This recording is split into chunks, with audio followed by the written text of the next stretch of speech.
wabarakatuh. Perkenalkan, saya Rizka Meria Falevi dari kelas 2AL, program studi D3 Akuntansi. Baiklah, saat ini saya akan mempresentasikan makalah Bahasa Indonesia. Hari ini saya akan membahas topik tentang analisis peranan sistem informasi akuntansi dalam pengolahan keuangan perusahaan. Sistem informasi akuntansi merupakan komponen penting dalam operasional perusahaan, terutama dalam mengelola keuangan.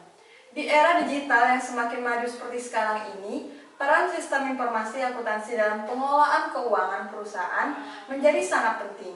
Sistem informasi akuntansi tidak hanya menjadi alat untuk mencatat dan melaporkan transaksi keuangan, tetapi juga menjadi fondasi yang kuat untuk pengambilan keputusan strategis yang berdampak pada keberlanjutan dan pertumbuhan perusahaan.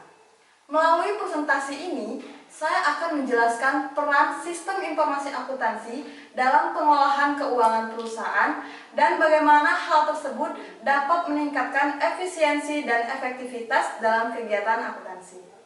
Bagaimana sih peran sistem informasi akuntansi dalam proses pengumpulan, pengolahan, dan pelaporan data keuangan perusahaan? Peran yang pertama ialah pengumpulan data keuangan.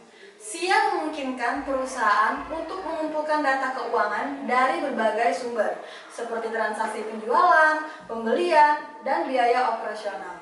Yang kedua, pengolahan data keuangan. Setelah data keuangan dikumpulkan, SIA memproses data tersebut menjadi informasi yang berguna. Proses pengolahan ini melibatkan pengklasifikasian, perhitungan, dan penggabungan data keuangan. SIA dapat menghasilkan laporan keuangan seperti laporan laba rugi, arus kas, dan neraca yang merupakan hasil dari pengolahan data keuangan. Dan yang ketiga, pelaporan data keuangan. SIA memfasilitasi proses pelaporan data keuangan kepada pihak internal dan eksternal perusahaan. Dengan SIA, laporan keuangan dapat dihasilkan secara cepat dan akurat.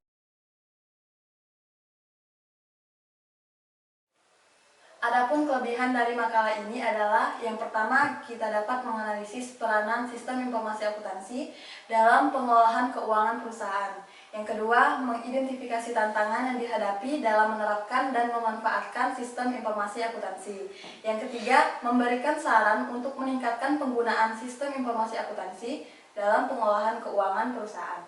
Lalu, beberapa kendala yang saya hadapi saat membuat makalah ini adalah yang pertama, pemilihan topik yang sesuai. Memilih topik yang relevan dan menarik menjadi tantangan untuk saya. Yang kedua, waktu dan manajemen tugas. Membuat makalah yang baik membutuhkan waktu dan upaya yang signifikan. Dan yang terakhir, penyuntingan dan revisi. Setelah menulis makalah, proses penyuntingan dan revisi diperlukan untuk memperbaiki kesalahan. Sekian presentasi dari saya akhiri. Wassalamualaikum warahmatullahi wabarakatuh.